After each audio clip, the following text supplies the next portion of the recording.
alas 12:03 ng hapon ng tanghali. Magandang tanghali, Pilipinas. Ako po si Dato Fede Masawadel muli. Magkikipag-ugnayan po sa mga taga-Rimang Foundation kung sino po ang naging membro po rito. At higit po sa lahat ay magbabalitaan po tayo ang tinatawag na serbisyo publiko. Una sa ating mga balita rito ay ako po ay pasisyahan na po tayo dahil yung aking mga kapartner po ay nagkukumahog po para makarating po agaran dito sa estasyon ng DWED sa 1090 kHz. Ating pong mga linya po kung nais po ninyong makipag-ugnayan at mga katanungan ay 5316774 5312660. Ulitin po, 5316774 5312660. Ngayon po ay ang ating pong mga naganap po sa ating mga kapaligiran. Balita po sa parting Bicol. Ang sinasabi po rito ay ama, tudas sa anak. Ang nasasabi po ng anak bago po tudasan ng kanyang mabuting ama ay walang ama-ama sa akin. Ito po ang sinasabi po ng anak. Ay kung nais po nating himayin ng isang anak, ay kahit pa ano po ang pagkakamali ng isang ama, ay ama pa rin po yun. Huwag po natin bibigyan ng masamang kahulugan upang ipagpalit lamang ang iyong galit kung sa mawawala ang isang bumuhay sa iyo at nagkanlong upang kayo'y mabuhay sa mundong ito. Ang nagaganap po sa ating mga kapaligiran ay sanhi po ito ng mga kagutuman na kung saan po ay napasasabayan po ng mga bisyo na hindi po na aangkop sa buhay ng ating kapwa. Subalit, nasa magulang po ito ang kanyang pangangalaga sa kanyang anak kung bakit pinalaki po ito ng kapabayaan. Ito po mga kababayan po ay sanhi po ito ng ating kagutuman sa ating mundo na kung saan ay sinasabayan po ng katamaran upang mabuhay ng matiwasay. Nagpapabaya po ito sa mga mabuting gawain kung hindi nasasadlak po ito sa masamang gawain sa nakikita po sa kapaligiran. At iba po mga balita po rito, taxi driver, biktima ng hold up. Naku, Diyos ko po, yung tao naman ay naghahanap buhay po ng matiwasay ay inyo pang pinapatulan. Hindi nyo ba alam na ang kamahal-mahal po ng gasolina ng kanyang binibili upang lamang maitawid sa gutom ang kanyang kanyang pamilya, na kung saan nag-aantay po sa 24 oras na yan ay halos ang kadasal-dasal po ng kanyang mga angkan ay maligtas po sa kanyang mga lusang po nabibiktima pa rin sa masamang gawain ng mga kapwa. Ito po ang sinasabi natin, hindi po nakokontrol ng ating mga batas ang mga gawain ng ganito. Kung saan po nababalutan po tayo ng mga masasamang gawain sa ating mundong ito. Pagkat hindi kumawari ang ating mga mambabatas at ang ating mga batas po mismo na nasa ating mga lansangan ay hindi po napagtutuunan po ng pansin kung ano po ang nagaganap. Marahil ay dapat po pag-aralan muli ito ng mga nakakataas po, tulad po ng sinasabing Direktor Bartolome. Buhat po nang kayo po maupo dito sa pagiging isang mataas sa pinuno ng ating mga kapulisan, ay wala pong humpay na kung saan ang patayan, hold-upan, karnaping, at kung anuman, mga anuman ang mga dumarating po ng masamang gawain po at kung saan natututo ang ating mga batang dapat ay hindi po makita ng ganitong mga gawain. At dito po sa sinasabi na impeach at trial, ay muli po natin bubuhayin ng ating mga napapanood po sa TV ang mga paglulutas po kung ano po ang kung saan po na sasangkot po ang ating pinuno ng ating maestrado sa Supreme Court na si Renato Corona po. Sa akin pong pananaw, bakit hindi po dinidiretso na lamang po ninyong pag-usapan at kung saan-saan po ninyong pinapaikot-ikot pagkat ang mga tao isawang-sawa na po manood po sa inyong pag-trial sa isang taong nasasangkot sa ganitong mga ginagawa ng ating batas.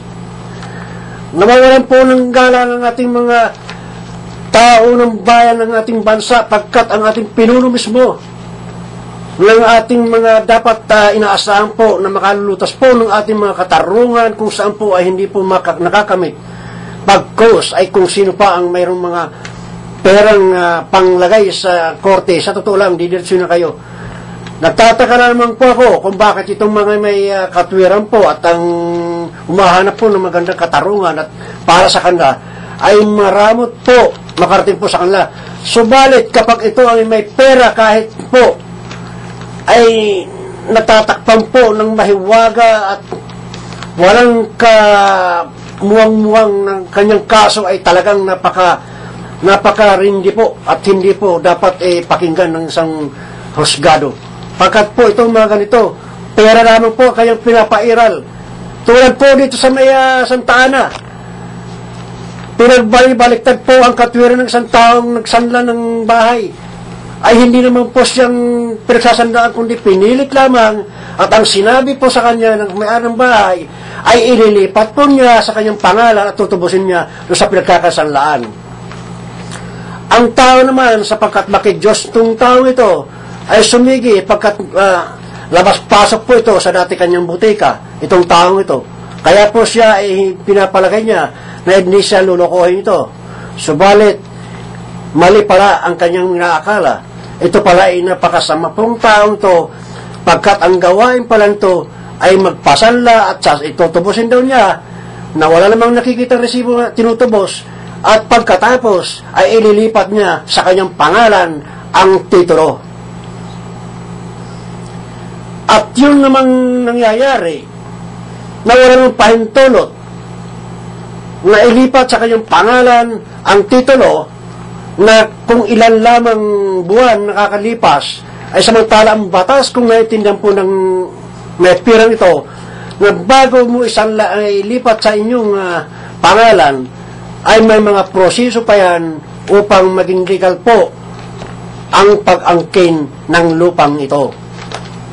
At ang wala namang kahumpay-humpay na katanuhan ng pinagsanlaan ng dati na si Sibalyos na nakipagkutsaba po ito sa tumubos ng lupang ito na tumubos daw, subalit walang ipinipresentang mga resibo at kung saan sinasabi po niya na ang kanyang pagkakatubos ay 600,000 piso. Hindi ba katarantaduhan po yun? Nagkamali po ang mga tao ito pagkat ang taong nagmamayari po ng lupang ito ay hindi po tanga, kasing tulad yun ng tanga. Kaya Mr. Sibalyos, kakalim po namin ang mga dokumentong inyong inendorso sa isang taong tumubos kuno ng property ito. Hindi po namin tululubayan hanggat hindi po nabibigyan ng katarungan ang pagmamayari na kung saan namulubi ito sa kagagawan ninyo.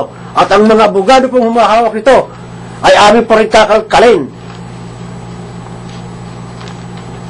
Kaya po ito dyan sa Santa Ana, Punta Santa Ana, pag-ingatan nyo po itong pamilyang ito na kung saan sinasabi po nila na kanilang tutubusin ang mga nakasanlang property o kaya aalokin kayo na isanla po ang lupang ito at tubusin ninyo kung kayo po ay may pera na po.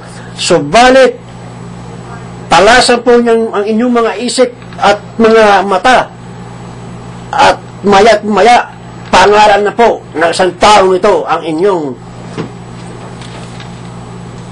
pag-aari.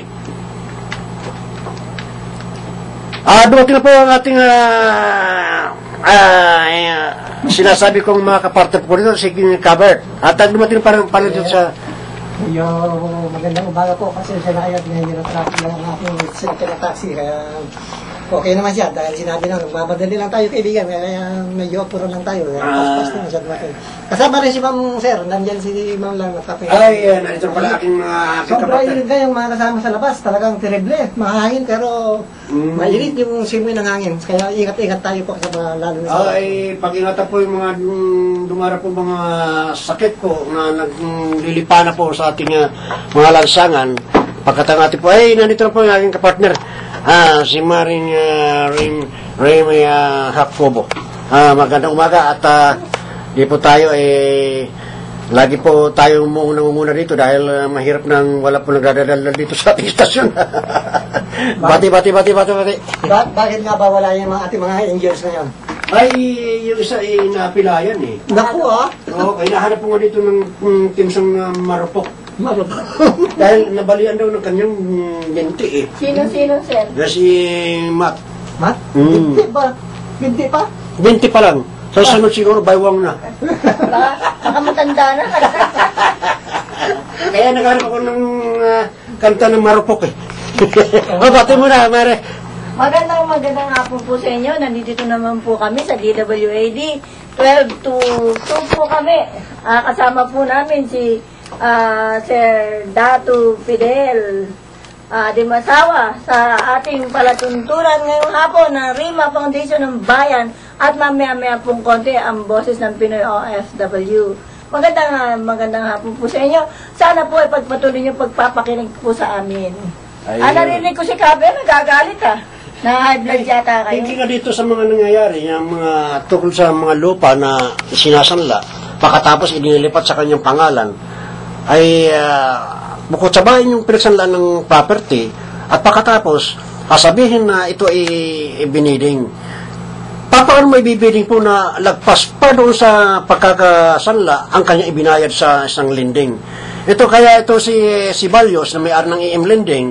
Ito po ay kung sino po nakakarinig po sa inyo sa panawagan ko ito ay inyo pong pag-ingatan po ito. Pagkat itong mga sindikatong ito ay pera lang po ang harap ito. Hindi na baling manguyapit sa hirap at sa sama ng loob ang mga taong nagmamay-ari po sa mga nabibiktima ng mga lupain ito. At may kakutsaba po ito na kunyari isasanla, ililipat sa kanyang pangalan, ito tubusin daw. Paano ma-i-declare na ang tubos niya ay umaabot ng mga 600,000 na yung tao ay naisanla lamang ng 200,000 at pagkatapos ay bayad na po siya ng lagpas pa doon sa 150,000 pesos. At pagkatapos, ang pinakamasama nito ay in-endorse doon sa sheriff na walang pirma ang judge na paano po nila ma-i-develop na ang lupang ito ay wala na pong habol ang pagmamay-ari na hindi naman pinipirma ng judge. Ito na ang kagungguan ng mga babatas na mayroong mga sumasang-ayon dito sa mga taong sumisindikato at kung saan hinahanap po ang katarungan sa mga oras na ito ay hanggang ngayon ay pinagdudusahan po ng pagmamay-ari ng lupang ito. Nako, kawawa naman nangyari dun sa biktima siya. Ay talagang, ito pa ang nangyari. Nagkaroon pa ito sa barangay na kung saan pinagduro-duro pa ito ng asawa ng isang taong gagong-gago na yan na magbayad daw ng kanyang utang sa kanya ng kahit sintabo ay walang duman sa kanyang kamay. Kawawa itong tao ito. Kaya dito po mayroong mga abogado natin tatanggalin talaga ito sa kung sino man abogado humahawak ito. Kaya humanda-handa po kayo. At pagkatapos ito ay amin pong bibiripakahin ng mga perma-perma na ito dahil wala po kayong pinapakita sa husgado ng mga original, kundi puro Xerox. Nagtataka rin lang naman ako dito, bakit ang Xerox ay nagagaw nilang mga proseso na hindi naman nakikita ang Xerox ng isang husgado. Ito na, Master Corona, ang nangyayari po, may kaugnayan po ito sa inyong posisyon, bakit hindi po nyo ito nakikita ang mga galamay po ng inyong pinanumpaan po sa batas na kayo po maglilingkod po sa isang mga maralitang mamamayan ng Pilipino. at ipagtatanggol ang kanilang mga karapatan. Iyon, kaya po kayo ay may hawak po kayo mga katarungan, pakat kayo po ang babahagi po dito sa mga mamamayan na naghihirap na wala pong sapat po na pambayad diyan sa inyong mga batas po na pinapairal na kung saan kami ay sumusunod. Kapos lang po kami ng pambayad sa inyong mga pinapabayaran sa mga taong hindi kayang bayaran. Muli, tayo po binabati po natin ang ating mga taga-Rima Foundation na kung saan po nakikinig po ang ating butihing presidente na si Marilo Balwart Estrada at ang kanyang pinaka-chairman po ng foundation na ito na si Niepes. Kami po at ang lahat po ng mga opisyal ng Rima ay aking pong binabati sa mga oras ito. Kayo ba nananghali na po? Pananghali naman tayo. Magandang hapon po sa presidente po ng Rima, si Madam Marily Balwart. At saka ito si Matt na kung saan ay nahulog sa isang baitang, kung saan ay nagkabali-bali po ang kanyang paa. Kaya po inahanap ko ito ng timsang na marupok.